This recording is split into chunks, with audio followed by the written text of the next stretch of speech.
Hi అండి, అందరికీ నమస్తే. రొయ్యల కర్రీ ఈ విధంగా చేసి చూడండి, చాలా బాగుంటుంది. ముందుగా రొయ్యలను అయితే కడుక్కొని ఒక గిన్నెలోకి అయితే తీసుకోవాలి.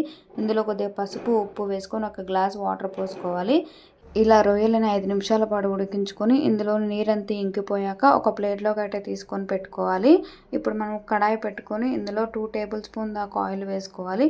మనం కట్ చేసి పెట్టుకున్న పచ్చిమిర్చి, ఆనియన్స్ వేసుకొని బ్రౌన్ కలర్ వచ్చేంత వరకు వేపుకోవాలి. ఇందులో కొద్దిగా కరివేపాకు వేసుకోవాలి. ఒక టేబుల్ స్పూన్ అల్లం వెల్లుల్లి పేస్ట్ వేసుకొని బాగా కలుపుకోవాలి. ఇందులో అలాగే మనం ఇప్పుడు కట్ చేసి పెట్టుకున్న టమాటా ముక్కలు కూడా వేసుకొని మొత్తం కలుపుకోవాలి. లో ఫ్లేమ్లోనే పెట్టుకొని ఇలా కలుపుకోవాలండి, లేకపోతే ఆనియన్స్ అనేవి మాడిపోతాయి.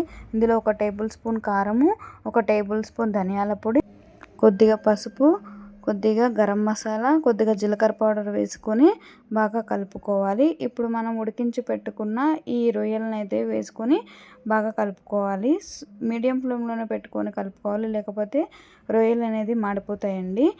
మనం ఉడికించేటప్పుడులే రొయ్యల్లో కొద్దిగా సాల్ట్ వేసాం కదండి, ఇప్పుడు కొద్దిగా వేసుకుంటే సరిపోతుంది. కొద్దిగా వేసుకొని బాగా కలుపుకోవాలి. ఇలా కలుపుకున్న దాంట్లో కొద్దిగా వాటర్ పోసుకొని బాగా కలుపుకోవాలి.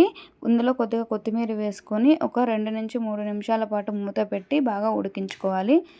కర్రీ అయితే రెడీ అయిపోయిందండి. ఒకసారి ఇలా చేసి చూడండి, చాలా బాగుంటుంది. మీరు ఏ విధంగా చేస్తారో కామెంట్ చేయండి. బాయ్.